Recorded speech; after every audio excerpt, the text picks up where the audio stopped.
ลมผุเลยทุกคนเขาพี่มืดเลยลูกมัน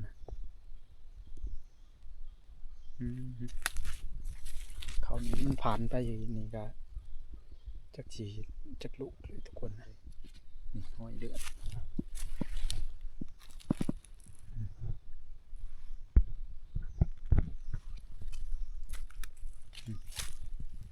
โอ้นี่ตัวนี้คักเลย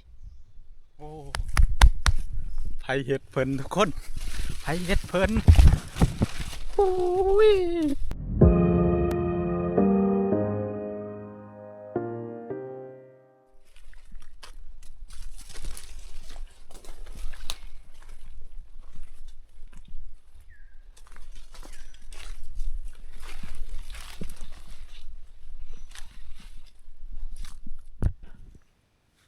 สบายดีทุกคนยินดีต้อนรับเข้าสู่ช่องปลาไก่บรรณานะ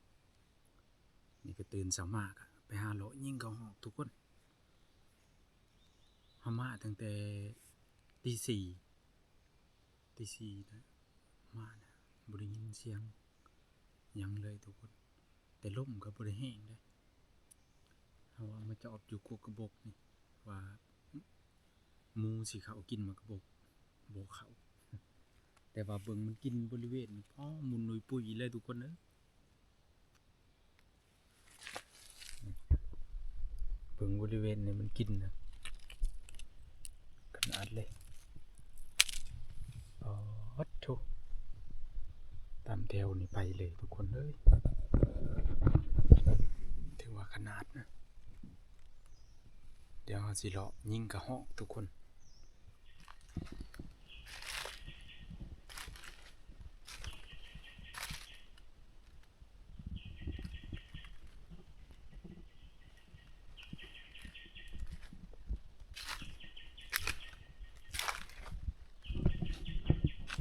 ตอนนี้ก็เดินทางมาหอดบอลทุกคนว่าแต่ทีมงาน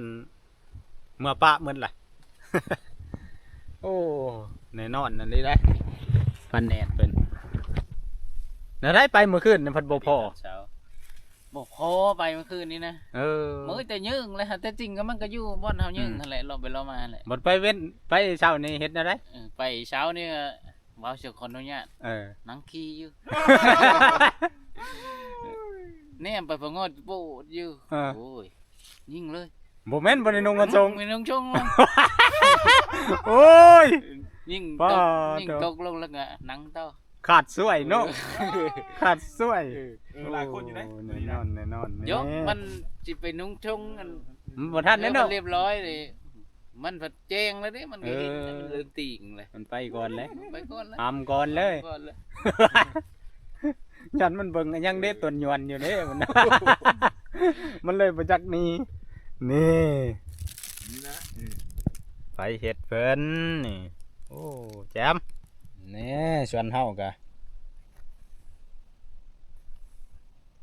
บักหางยาว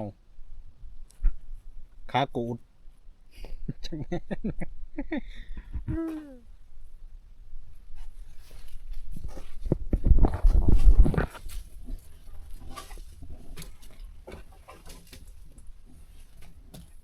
อะไรต้มน้ำมันยังนี่ฮะต้มน้ำกินแล้วนี่อย่าว่าต้มน้ำใส่ทำไมนี่ดีตั้งช่องเบาหวานนี่อันนี้อะไรเอาแล้วยอดเลยทำไมคุณเมืองได้ดีไรเอาเลยโอ้คนใหม่มากอะมีแนวใหม่ๆมาตลอดตั้งช่องบอลนี่นะเป็นกินก็ตั้งช่องเบาหวานเนาะตั้งช่องเบาหวานดีรสนี่นะเอาเลยพักน้ำอันนี้โอ้มีแต่เนี่ยใช้ได้ประโยชน์หมดได้แล้วสาวน้อยตกเตียงแล้วมองมาใกล้เลยกันต้นนั่นใกล้แน่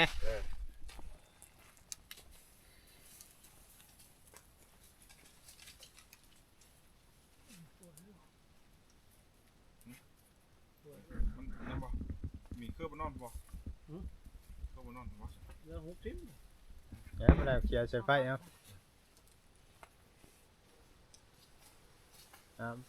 พอดีเด้อแผนกกุลโตเด้อ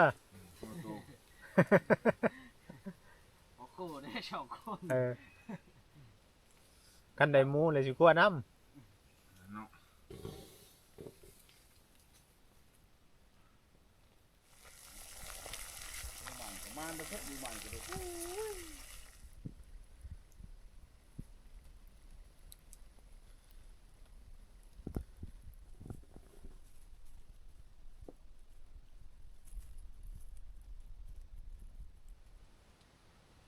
เจอรับลีกคือว่าเลย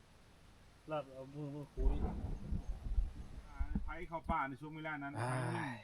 เข้าป่าจะคนโอ้ย นี่ก็กินข้าวแล้วก็พักผ่อนก่อนบาดนี่บ่ได้พอขวาเฮา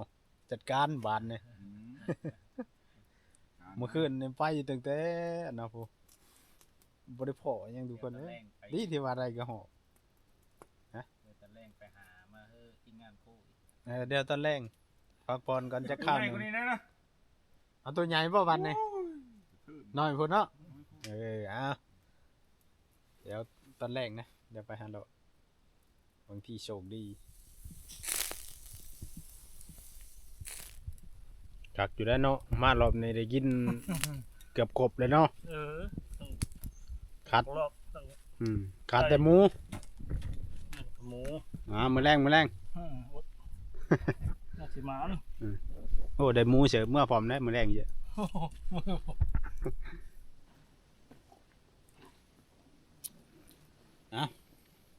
วังได้นี่ก็มีรถไทย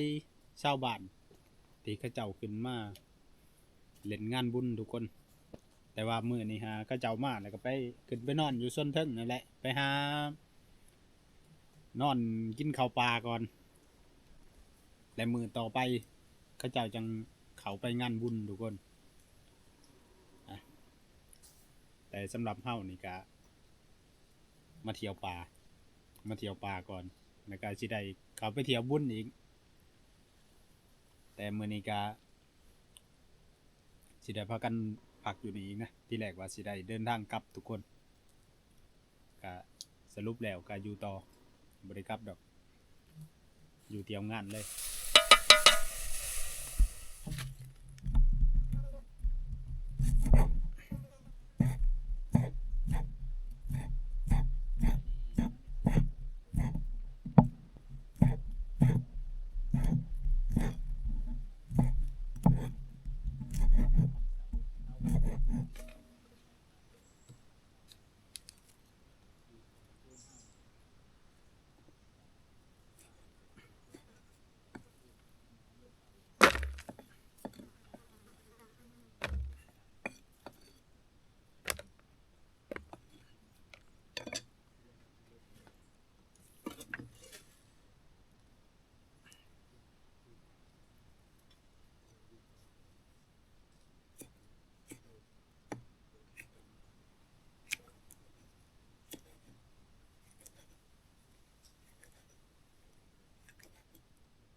ตับหนก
บ่ได้ไปเลย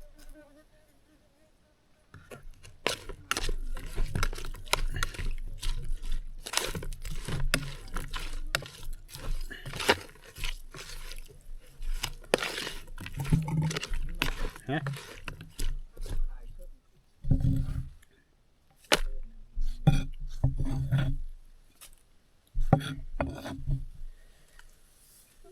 บ่ยังละใส่เลยนะ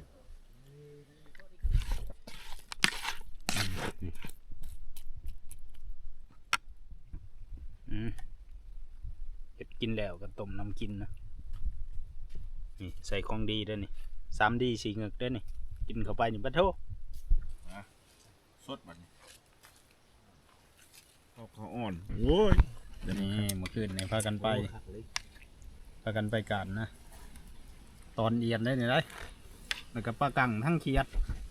นี่ตัวนี้ก็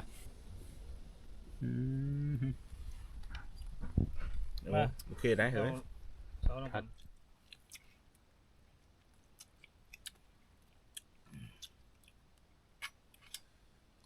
ลองมาบ่แห้ง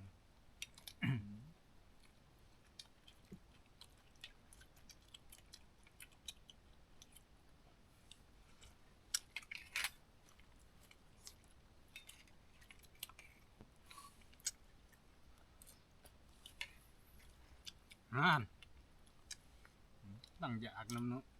รุดปุดรุด มันจำไม่ได้นะ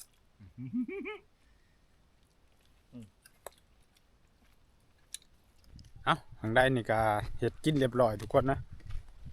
แล้วก็ไปหาเลาะยามแห้งบัดนี้แต่ไปหาเลาะยิ่งส้นหลุมเลย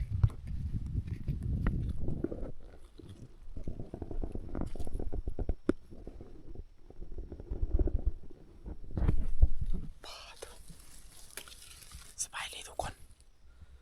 นี่ก็รอบเสานะยิงหมูแล้วยิงหมูทุกคน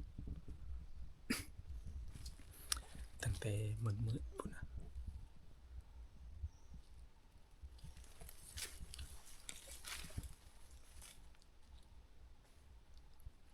มันมาทางนี้นะทุกคน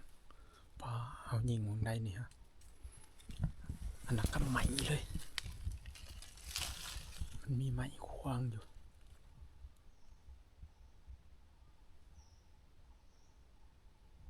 เจ็บหนักเลยทุกคนเจ็บหนักแล้วแต่ว่าถึกนี้นาชีบ่เขาเมดนาชีถึกประมาณลูก2 ลูกเอาตามมาหึงเติบเลยเครื่องของอันพวกเกิบมันยังเอากระป้าไปอยู่เดี๋ยวมาแล้วจังกลับแล้วเดี๋ยวนำไปก่อนได้นี่เกิกอยู่ไหนเนี่ยบนหน้ารอดทุกคนนะ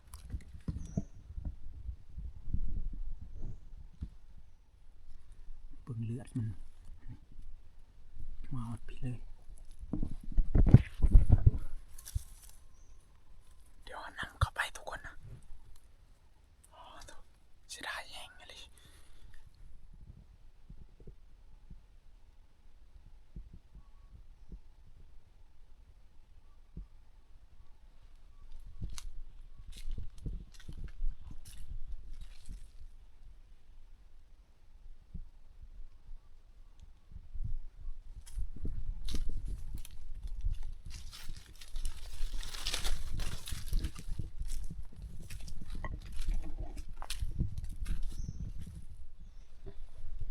นี่ครับ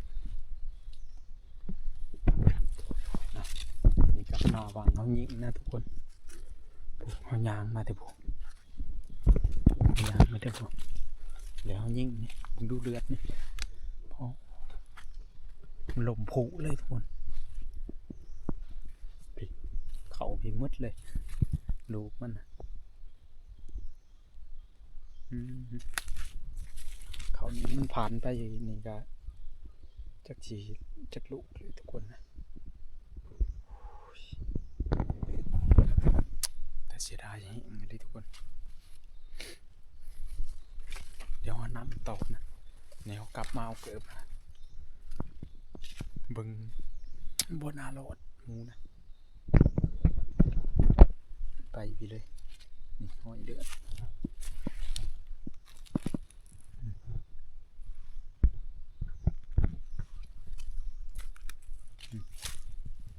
โอ้นี่ตัวนี้คักเลย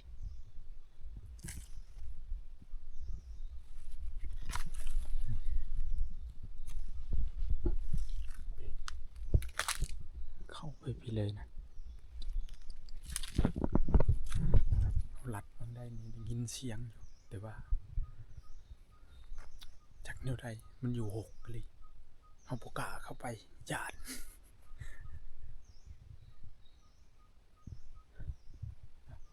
สิเลาะไปพูดเลยทุกคนนะเดี๋ยวเราอ้อมไปแล้วก็เข้าไปวางเขาแหละแต่ว่า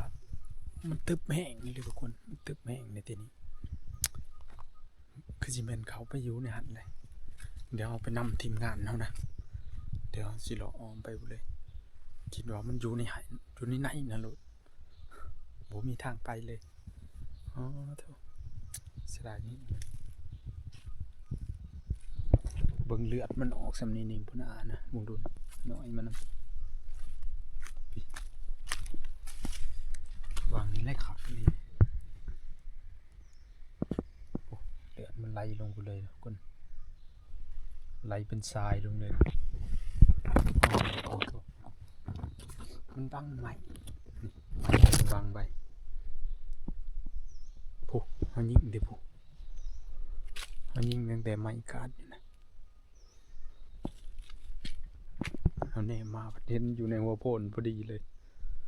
อ๋อเขานี่เต็มหลอดไปนี่จะเกี่ยวกับจักรลูกแล้วมันดูเลือดมันกระเด็นเลยแถวนี้นะ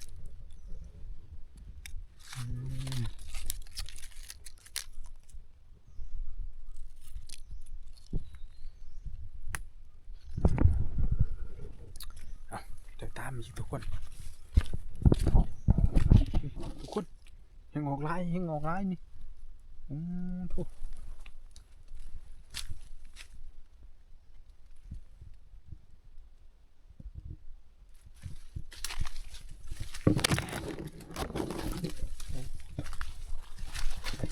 ยังไปต่อ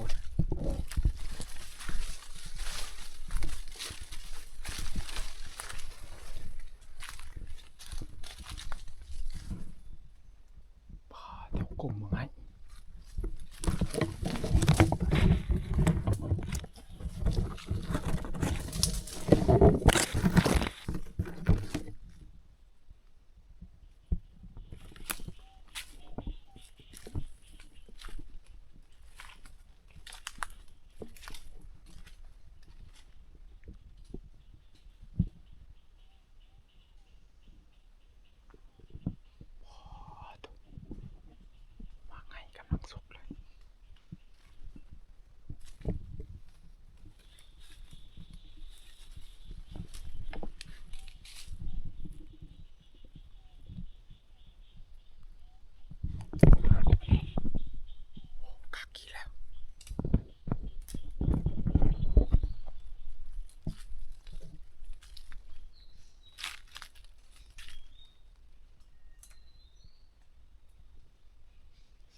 เป็นรอยทุกคนเลย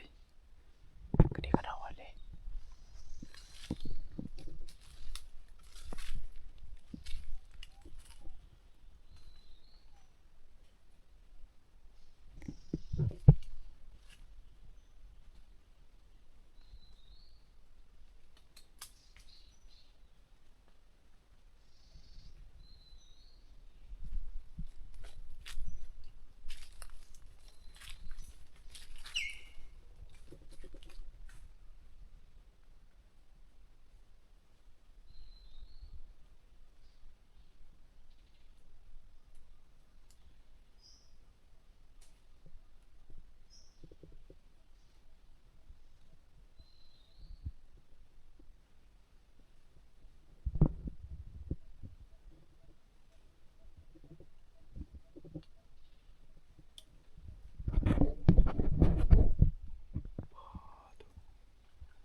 เป่าก็ดีกระโดดเลยทุกคน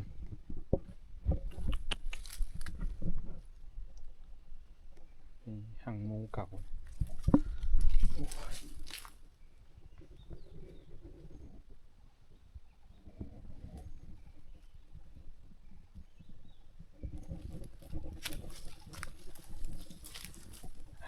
เดี๋ยวบัดนี้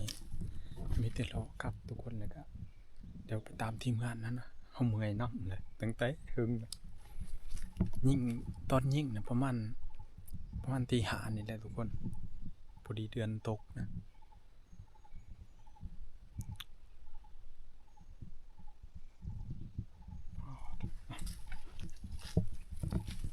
โอ้ไฟ เฮ็ดเพิ่นทุกคนไผเฮ็ดเพิ่นบักแข็งแลบบักแข็งแลบโอ้ทุกห่วยพ่นคักกะลินี่โอ้ยปอโคโลโคโลไผเฮ็ดเพิ่น โอ้สุดยอดสุดยอดโอ้มันจนได้ทุกคนนะ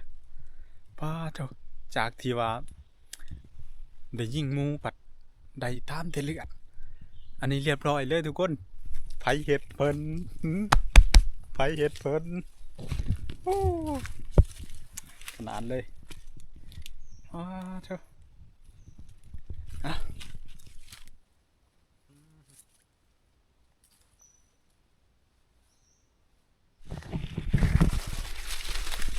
เรียบร้อยทุกคนนะกะถือว่าโตบ่ใหญ่บันไดประมาณ10 ปลายโลได้อยู่นะ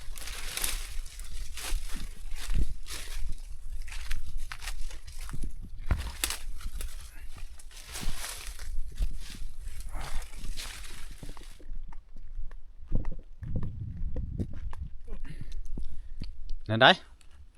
เออ หนึ่งเขา นึงเข้าท่าโตแล้วบ่ตัวมา มัน มันบ่อะไร มันนะ นี่ ได้บักแข็งแลบได้ นี่โอเค ได้บักแข็งแลบตัวหนึง นี่เอามาโคอยู่พี่ แต่ว่าเดี๋ยวอันนี้สิกินเขาวเลยค่ะไปนำหมูก่อน นั่น แต่ว่าหมูนะเจ็บนักขนาดเบิ่งเจ้ โธ่ เดี๋ยวจังได้กะอันอะไรให้พันแอดไปนำรังเด้อ เออ เดี๋ยวนี้สิกินเขาวเลยกะส่วนบักแข็งแลบกะคั่วเลยคั่วแล้วก็เฮ็ดแห้งใบ เออ นะ ได้โอเคทุกคนนะเดี๋ยวจะน้อยเฮาปั่นเขาก่อนเพราะว่าไปเนี่ยมันถึงเด้เดี๋ยวสิหิวโอ้ยเสียดายอย่าลืม ปั้นอย่างกับปั้น เสียดายอย่าลืมพ่อได้หรือไรพ่อลงเลยนะแบบมันกับบริไกลพอกระโดดได้ซ้ำแต่นี่ปั้นหันเลยเลยหินนะไปหน่อยหนึ่งพอดีสิซ้ำโน่นๆนะ แต่มีไม้เสร็จเรียบร้อยเนาะ โอ้โหเขาไม่แน่แล้วก็ทึกแน่ไปผดเลือดสาดอยู่โอ้เสียดายแฮะ แล้ว เดี๋ยวเฮาอันนั้นแล้วก็ปั่นเขาก่อนทุกคนปั่นเขาแล้วจังสิไป5 หลอดนะส่วน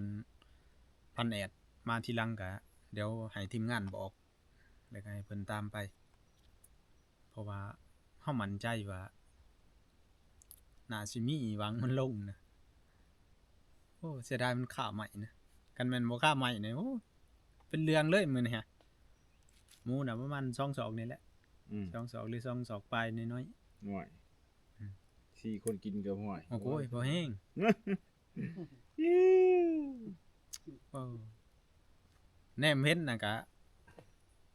คือเห็นตอนนั้นสิกลับเพื่อนเลยนะแบบแนมเห็นเลยก็ป้ออ่านว่าเรียบร้อยเลยคือว่าแนมเบิ่งคือบ่ได้เห็นใหม่คือว่าแล้วเบิ่งแต่โตหมูน่ะก็ไปลูกขวาทั้งใหม่พร้อมไปเสียเต็มๆอยู่ในใหม่นะใหม่มันลบกาดนั่นดิลัดถะ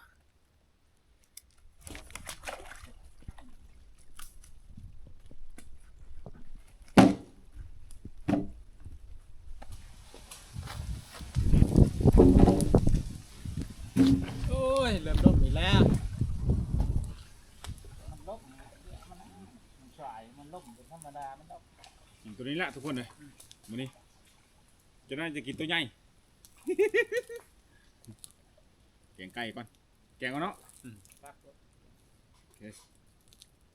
เอาบ่ แกงครับจังไว้ โอ้ จอโคตร จอโพด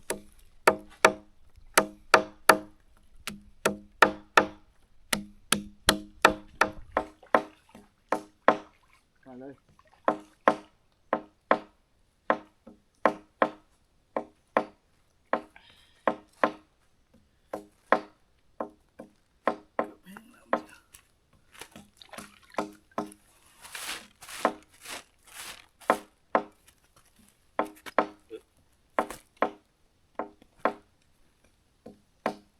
โ โอ้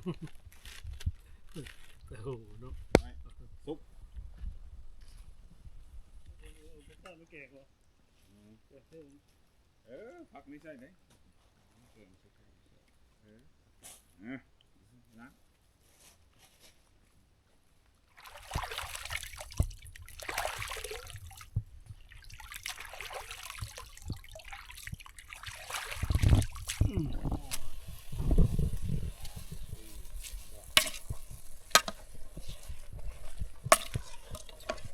หลายคลิปนะ ไก่แกงไก่เด้อนี่ใส่ผักน้ำผักเท่านี้ดีดีว่ายังลายอยู่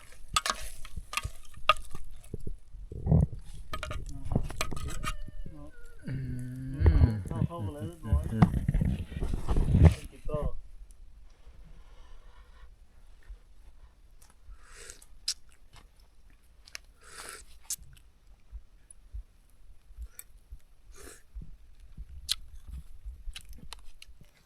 ที่ได้กว่าอันตาตั้งเลยก็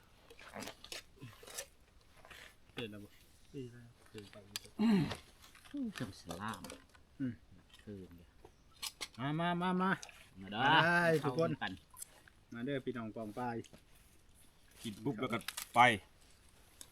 นี่มานี่เอาได้ล้างนี่ทำนิ้วได้มาทุกในพานกับฟ้ากินฟ้าไป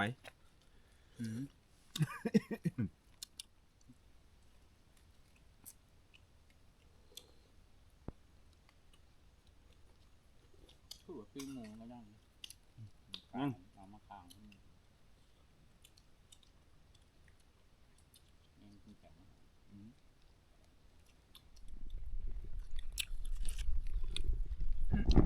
แซ่บขนาด ผักหลุนเนาะ ร้อยพักแล้วมันก็ป้าเลยอยู่บ้านมันแซ่บเลยกินหลายๆได้อ ยืนหามมันเนาะ จังสิมีแห้งห้าม นั่นอยู่เชื่อ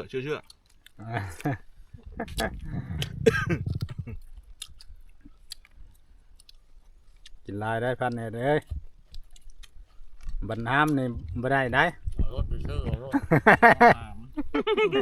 นั่นบ่ ได้ นั่นบ่ จะขับเลนแล้ว โอ้มาหลอมในมันขนาดเนาะ มารบนี่ มั มาน จะกินเนาะ มา ต้องหักคนไหม เราสาวรางวัลมาบำรุง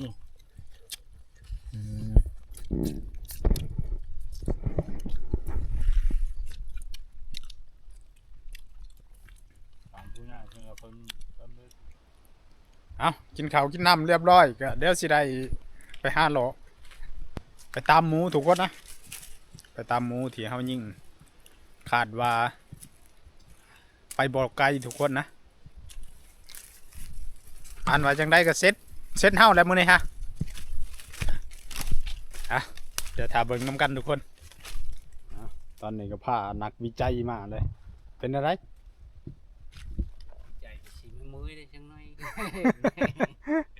เลือดเกินเนาะ บ่มันนึกว่ามันเฮาน้ำสาโพดเลือดมันแห้งแล้วย่ามนี่เบอร์ไม้มันผัด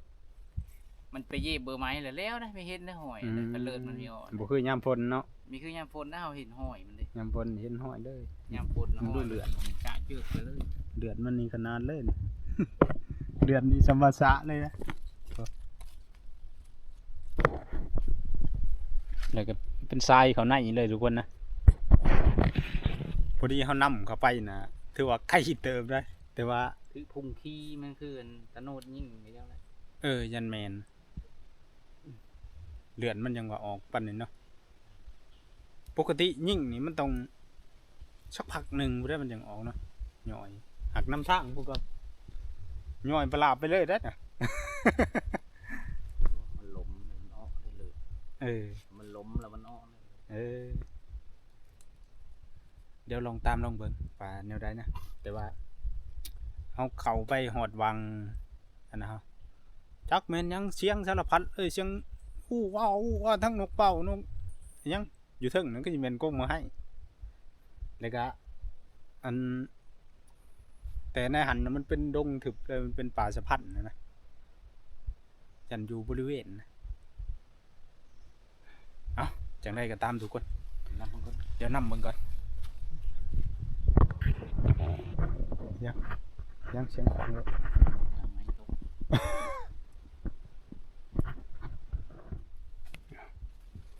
เดี๋ยวเราเลาะมึงก่อนทุกคนนะ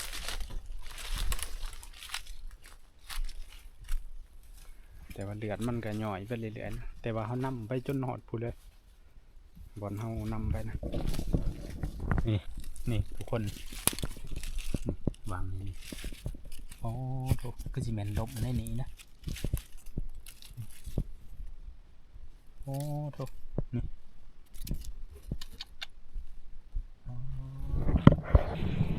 เอาอะเดี๋ยวตามอีกทุกคน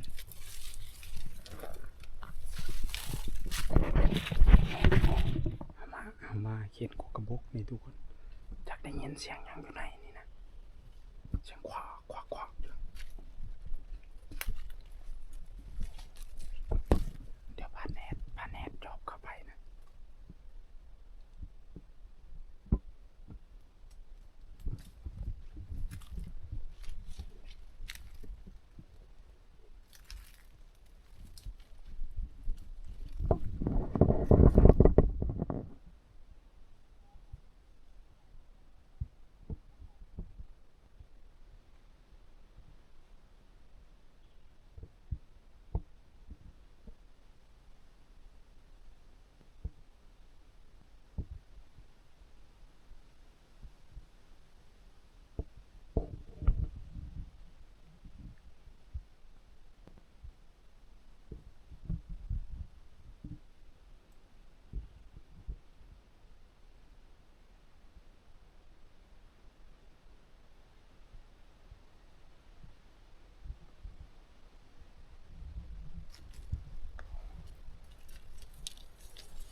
นี่เลยทุกคน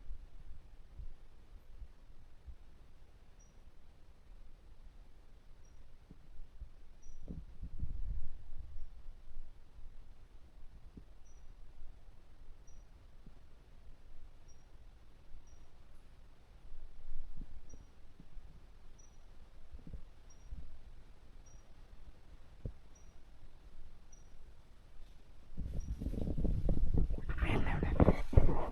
โอ้ไก่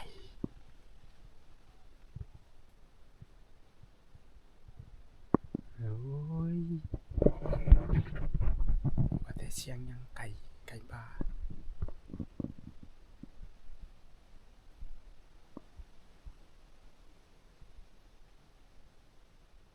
ตรงใดนี้เป็นไก่ป่าทุกคนพอดีมื้อเช้านี้เฮาก็นำมาฮอดนี้แหละและผ่านแนตเพิ่นแกะห้อยต่อนะเดี๋ยวเฮาสิมาใส่กลับป่าไว้ทุกคนบังให้ในลายขนาดเลยมันเป็นทางอยู่เดี๋ยวเราใส่นี้ไปเลยทุกคน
นกเป่าบินออกแซวนะ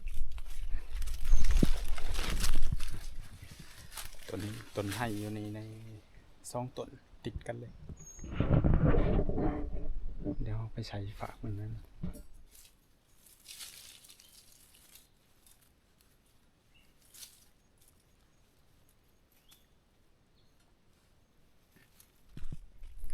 ใส่เรียบร้อยนะ4 ด้านทุกคน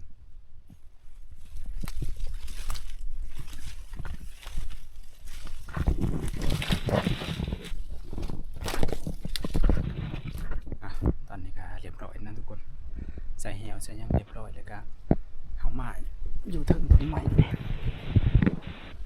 อย่ามาเพิกอยู่ถึงต้นไม้นะ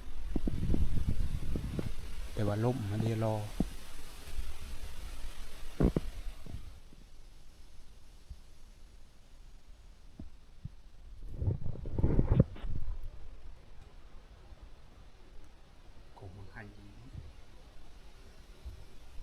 ลมแห้งเลยทุกคนหนาวมาสักพักหนึ่งแล้วยังมียังเขาอยู่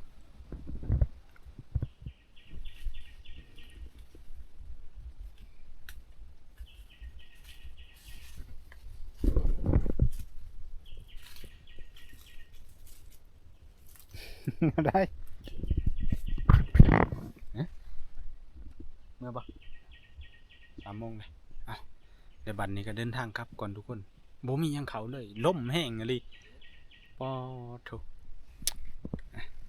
เป็นจังได้กะเดินทางกลับเลยทุกคนโอ้บ่ได้นั่นนี่หาหมูกะนั่นได้เป็นได้ห้องห้อยมัน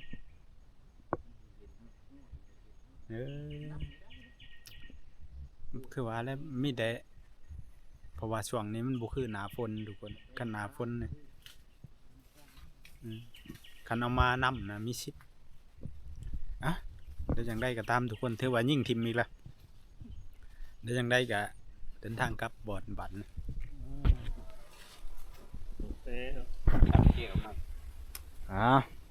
กลับมาบอลเลยอะไรเป่งกินข้าวกันเนาะ นี่เขาก่อน จังเดินทาง เอาละ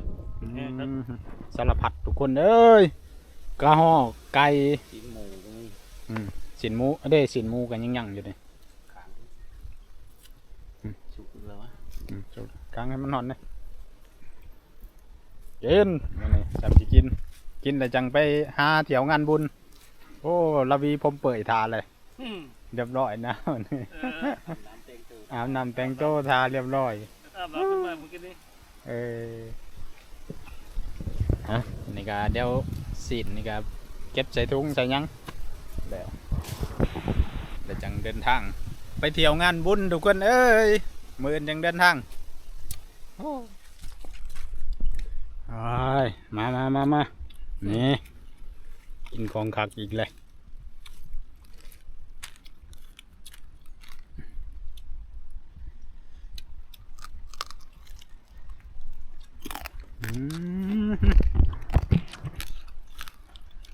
อันนี้เขาจังหวัดนางกอบกอบครับเนี่ย ปีกนี่เนาะจุกแล้ว